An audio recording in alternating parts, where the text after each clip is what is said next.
Okay, let's take a look at something awesome. Now there is another product out there that's kind of like this, so obviously this is not completely original, but their product, which I won't name, I'll just call mine the Lightsaber, which is $140. Mine is $6. And this little sucker is superior to theirs. Why? Well, because you have to take their unit apart to adjust your flash in manual mode. And it's basically made from hardware parts you could get at a hardware store. And my design is better, and it's $6. And you can make it yourself while you're scratching your ass, eating Cheerios, and watching the boob tube. An old fart, that's what we call the television set, the boob tube, or the idiot box. This is basically, let me turn it around here so you can see it. I have it tilted right now. Let me untilt it for you so you can see it. It's basically kind of like a light box mod, except it gives you a really unique light. Let me know and I'll give you a link to some images from what devices like this produce.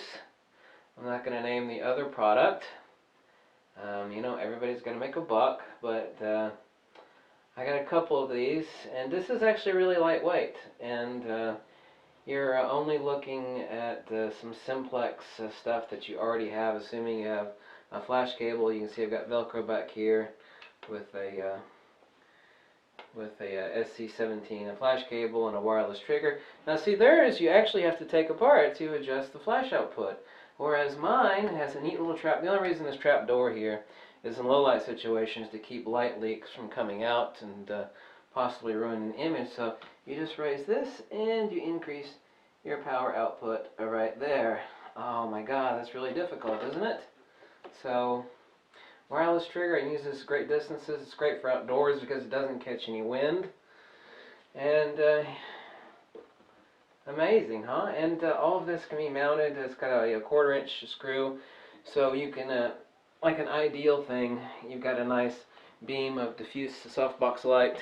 And I'll show you in the next video how to make this thing. It is not that difficult at all. You have a nice diffuse beam coming out, obviously not this close. I'm just doing this for the sake of the camera. I mean, it'll be over there, outside of the composition of the shot. But we're looking at duct tape here, some silver foil, and a cardboard box, 2 boxes, and I'll show you how to make this little sucker in the next video. But right now I'm going to gently take this thing apart. Not that it's gentle by any means. Let me remove my trigger. Okay, I've got a really neat the president, the vice president, and the general manager of Fuji left some remarks recently. I'll tell you about it in the next video. They said some really interesting stuff, and by interesting I mean absolutely just flat out hilarious. But they're right. It's not hilarious because they're wrong. It's hilarious because they're right. You take this off. This is one of the most useful cables in the world. It's actually a 1/4-inch plug to a hot shoe that lets you use old flash cables, not this one, but old flash cables that don't have a PC sync connection on them. And you take the Velcro off the side here, and I'll show you the unit. Bring it over this way a little bit more. And here we go. There and there, and I'll show you how to make this in the next video. This doesn't really weigh anything. And here we have right here. Let me unlock my SB800. You can basically pop anything in here. This comes right out. SB800 speed light. And the unit. I mean, completely portable. Very easy to make, really. And it's a superior design to the device that costs, I'm going to call mine the Lightsaber. I won't tell you the name of the other product, but you could probably guess what it's called. You know, $140 versus not counting the SC17 flash cable, which is assuming you already got one. They're like $15 used on eBay. You don't actually have to go with this design. You could actually hook in a wireless trigger without using the SC17, but this gives me the option for using it on camera like this, or with a wireless trigger, using my hot shoe to a 1/4-inch jack. But you know, $6, and it's a better design. Great stuff. Check out the next video. This next video, I'll tell you some comments with the that Fuji made recently in an interview, and I think it's really rather funny. Very accurate. I love it when people are just like brutally honest.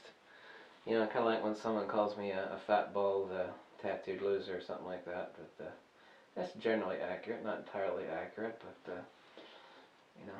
So there. What do you think? Would you build this? This one actually does take about an hour and a half to make. Now this is translucent tracing paper that's been laminated. One of the coolest machines in the whole world is a laminating machine. At least that's my premise. But check out the next video, and I'll show you how to make it. And the light from this thing really is awesome. I mean, it really is a great device, and you really like it. And I say empirically that if you build this thing and you see the light that comes out of it, there's no way you'd be disappointed with it. So check it out, and thanks a bunch. I promise you I've got more lighting mods than anybody else on YouTube, and that's already the case. I'll just keep on rolling, baby. Thanks for watching. If you like this video and you drop me a buck or two, go tell me to jump off a cliff. Whatever makes you the most happy. I'm a little slow today because I was kind of ill yesterday, so excuse me for running into half speed mode. Okay, bye.